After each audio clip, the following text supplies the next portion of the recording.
কুরবানির ইতিহাস শুধু আমাদের নবীর জামানাত থেকে নয়, একবারে হজরতে আদম আলাইহিস সালামের জামানাত থেকেই এই কুরবানির সিলসিলা আসছে। হজরতে আদম আলাইহিস সালাতু ওয়াস সালামের দুইজন সন্তান ছিলেন হাবিল এবং কাবিল। আগের জামানায় নিয়ম ছিল মানুষ জোড়ায় জোড়ায় সৃষ্টি হইত, যমজ ভাই বোন। প্রথম পক্ষের যে ভাই বোন হবে যমজ, পরের পক্ষে আবার ভাই বোন হবে, পরের পক্ষের ভাইয়ের সাথে প্রথম পক্ষের বোনের বিবাহ, আবার এই পাশের ভাইয়ের সাথে ওই পাশের বোনের বিবাহ। মানে জোড়ায় সৃষ্টি হয়েছে, জোড়ায় বিয়ে হবে এরকম না, একটু আকপাস করে। এরকমভাবে হজরতে আদম আলাইহিস সালামের প্রথম যেই দুই সন্তান হইলেন হাবিল এবং কাবিল। হাবিলের সাথেও জোড়ায় একটা মেয়ে সন্তান হয়েছে, কাবিলের সাথেও কি একজন মেয়ে সন্তান হয়েছে।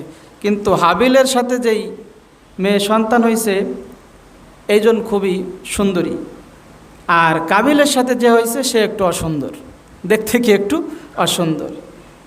এটা কাবিল মেনে নেয় না, কয় আমি এটা আল্লাহ তাআলা আমার প্রতি বেইনসাফি করছে, নাউজুবিল্লাহ।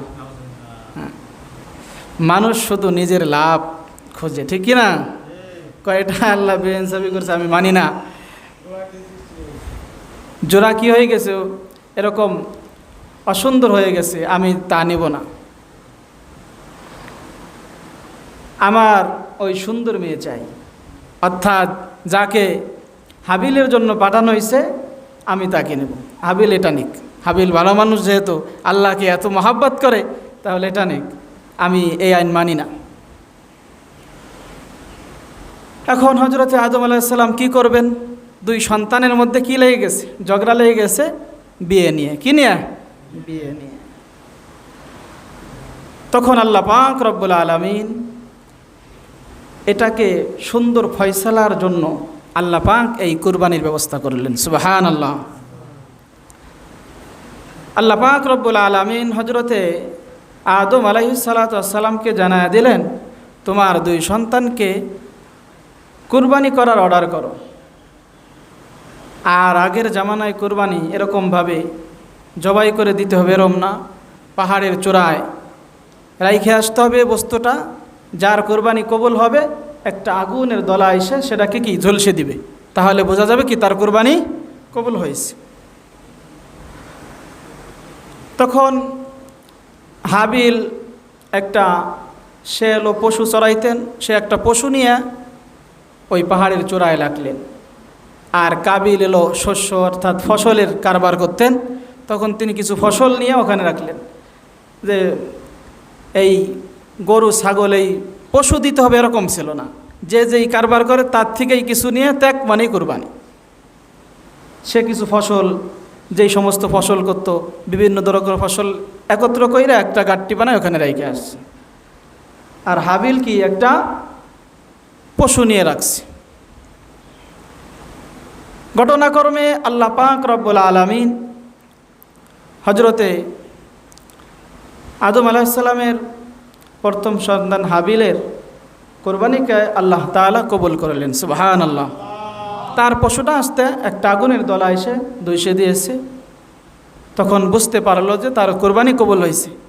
কাবিল তারপরও মানে না, কয় এটা আল্লাহ তাআলা আমার সাথে আবার জালিয়াতি করলো, নাউজুবিল্লাহ।